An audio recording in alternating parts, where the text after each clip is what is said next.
Yang ketiga, anak yang diarahkan kepada kejahatan. Kita punya anak kita sekolahkan sekolah maksiat.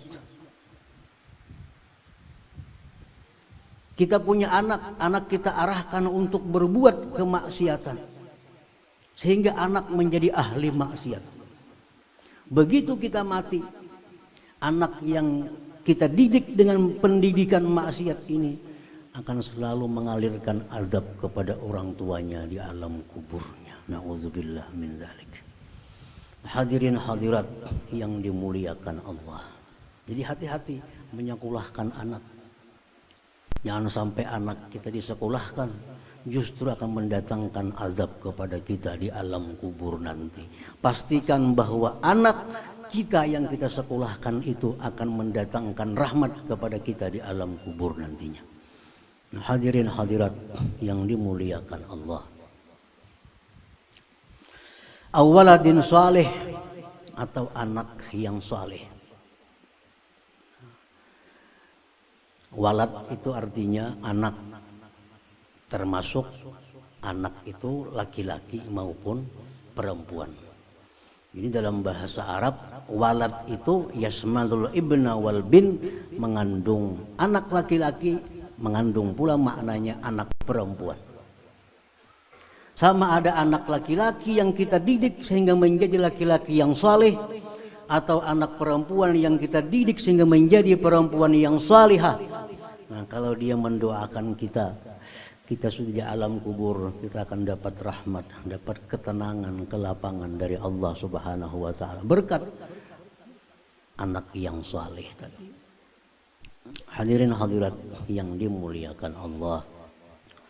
Di zaman jahiliyah, sebelum Rasulullah diutus oleh Allah menjadi rasul, orang-orang jahiliyah ini sangat tidak suka, sangat kada nyaman apabila diberi Tuhan anak itu bini-bini.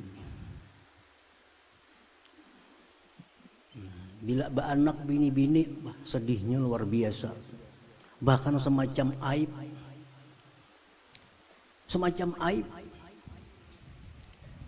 Kalau bini melahirkan anak perempuan. Ada yang mengurung diri dalam rumah sampai sebulan, 2 bulan, supan turun ke tanah karena bini melahirkan anak perempuan. Itu zaman jahiliyah. Makanya ada waktu itu dikubur anak perempuan lagi hidup-hidup. Karena anak perempuan mendatangkan aib. Kadang bisa dibawa berkebun, kadang bisa dibawa beternak, kadang bisa dibawa berperang. Kalau diberi Allah anak perempuan, sedih dan marah di dalam hatinya.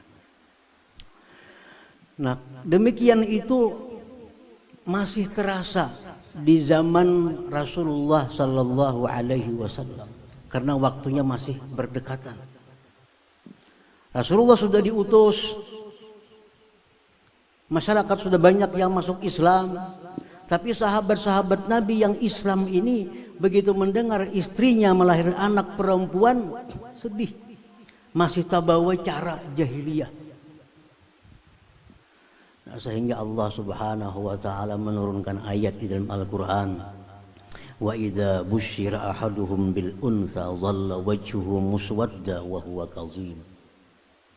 Ujar Tuhan, bila dikabarkan kepadanya istrinya melahirkan anak perempuan, wajahnya berubah menjadi hitam menahan marah.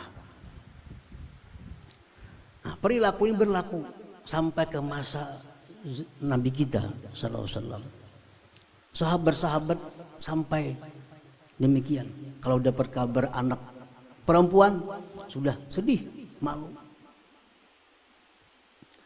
Nah, akhirnya Rasulullah sallallahu alaihi wasallam menyampaikan sebuah hadis yang diriwayatkan oleh Imam At-Tabarani. Ujar Nabi, man kana lahu ibnah fa'addabaha fa'ahsana ta'dibaha wa gazaha fa'ahsana ghidaaha wa asbagha 'alaiha minan ni'mati allati asbagha Allah 'alaihi kana lahu man'atan wa sitran minan nar. Ujar Nabi, barang siapa ada mempunyai anak perempuan, siapa ada mempunyai seorang anak perempuan, lalu anak perempuan itu dididiknya dengan pendidikan yang bagus, diberi makan dengan makanan yang bagus, dia berikan nikmat Allah kepada anak perempuan itu sebagaimana Allah berikan nikmat kepadanya, maka anak perempuan tadi menjadi dinding baginya terhadap api neraka nanti di hari kiamat. Hadirin hadirat yang dimuliakan Allah. Ada hadis lain yang menyatakan Rasulullah SAW bersabda, siapa yang ada mempunyai 2 anak perempuan, dia didik sehingga menjadi anak yang salihah, ujar Nabi, aku jamin dia masuk surga. Ini sebagai hiburan, jangan sampai lagi sahabat-sahabat Nabi itu tabawa perilaku jahiliyah. Bila anak perempuan itu dianggap satu musibah, dianggap sesuatu aib. Padahal sebaliknya, bahwa orang yang punya anak perempuan sampai 2 orang, dia didik pendidikan yang bagus, orang ini akan dijamin Rasulullah SAW masuk ke dalam surga Allah Subhanahu wa Ta'ala. Nah, hadirin hadirat yang dimuliakan Allah, anak laki-laki kan dijamin Nabi. Orang bisa anak laki-laki 5 ada dijamin Nabi masuk surga.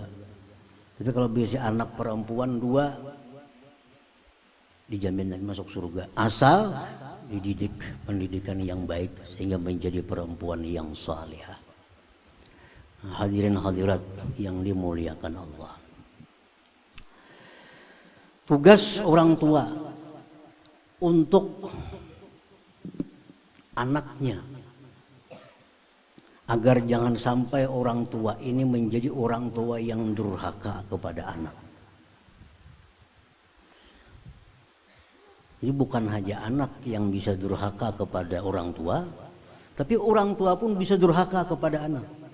Kalau orang tua ini tidak melaksanakan hak-hak anak yang ada pada orang tua.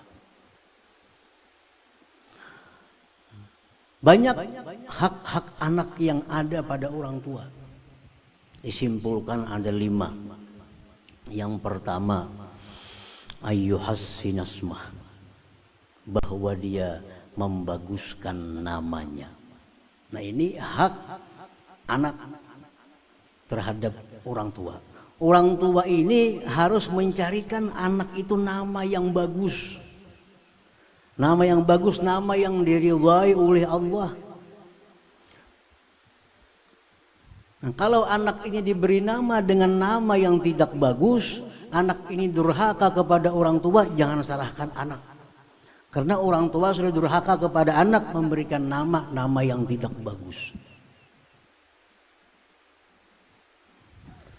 Di zaman Sayyidina Umar, seorang laki-laki datang membawa anak. Wahai Amirul Mukminin, ini anak durhaka kepadaku, berikan dia nasihat. Jar Nabi, wahai laki-laki, siapa garang anak ikam itu ngarannya? Jadi laki-laki itu ngarannya Ju'li. Ju'li itu artinya kelelawar. Pantas Nabi anak durhaka lawan ikam. Sebelum anak durhaka kepada ikam, ikam sudah durhaka kepada anak. Kenapa? Anak diberi ngaran kelelawar. Ini nama yang tidak bagus. Jadi berilah nama yang bagus, nama yang diridhai oleh Allah Subhanahu wa Ta'ala. Seperti ibaratnya laki-laki nama-nama Rasulullah, nama-nama para anbiya, nama-nama para aulia. Perempuan nama-nama para aulia, waliyah, para waliyah, nama-nama anak Nabi, nama-nama istri Nabi. Atau nama yang mengandung makna yang bagus, yang mengandung doa kepada si anak.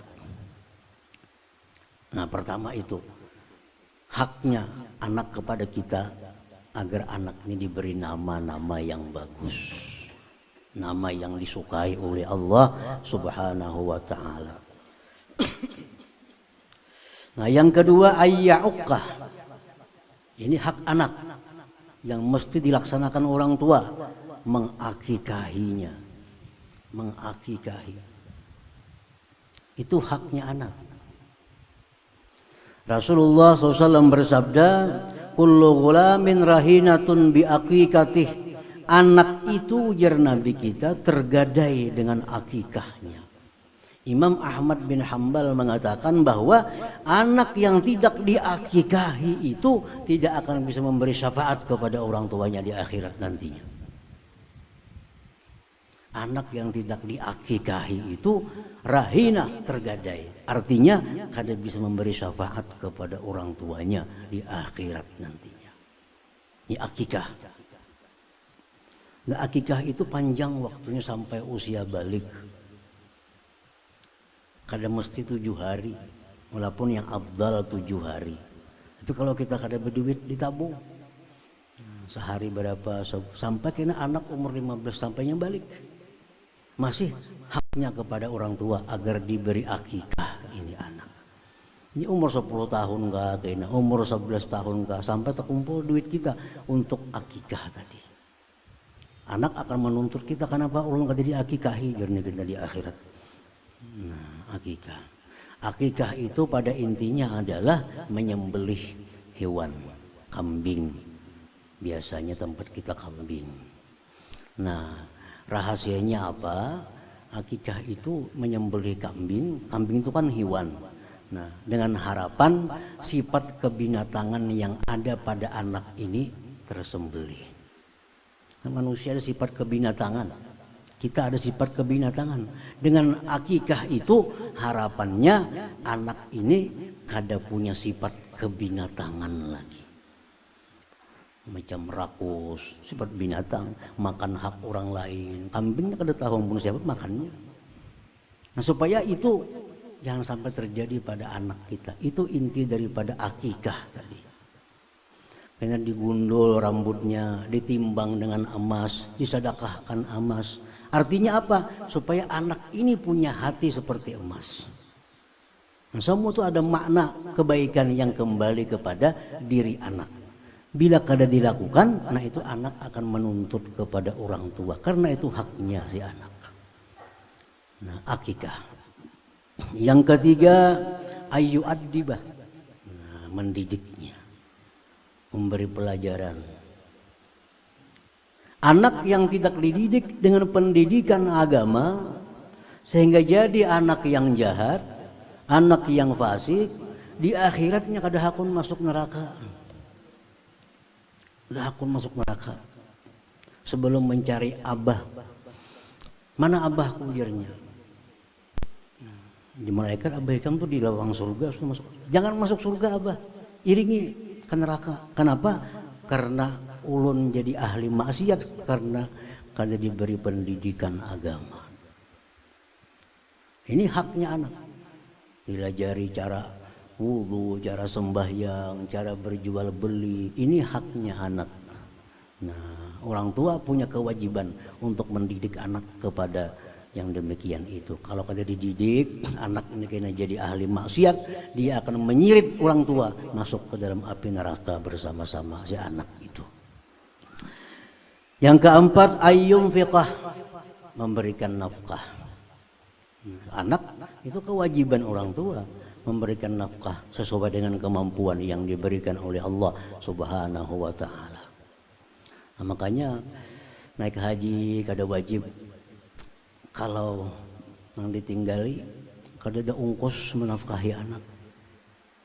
Orang naik haji di rumah tinggalkan anak ungkos kada ditinggali, kada wajib naik haji itu karena menafkahi anaknya satu kewajiban. Orang naik haji itu wajib kalau nafkah di rumah sudah cukup untuk membiayai kehidupan anak-anak kita itu. Nah, yang kelima yang terakhir ayyuzawwijah, bahwa dia mengawinkan anaknya. Itu hak anak terhadap orang tuanya. Jadi tugas orang tua terhadap anak, satu, membaguskan nama. Pilih nama anak, nama yang disukai Allah dan Rasul. Yang kedua, berikan akikah kepada anak agar sifat kebinatangan hilang dalam dirinya. Yang ketiga, berikan dia pendidikan yang baik. Yang keempat, nafkahi dengan nafkah yang halal. Yang kelima, kawinkan dia kalau sudah sampai usia untuk kawin. Nah, hadirin hadirat yang dimuliakan Allah, mudah-mudahan Allah jadikan anak-anak kita, zuriat kita, zuriat yang salihah yang diridai Allah Subhanahu wa taala. Wallahul hadi ila siratal mustaqim. Assalamualaikum warahmatullahi wabarakatuh.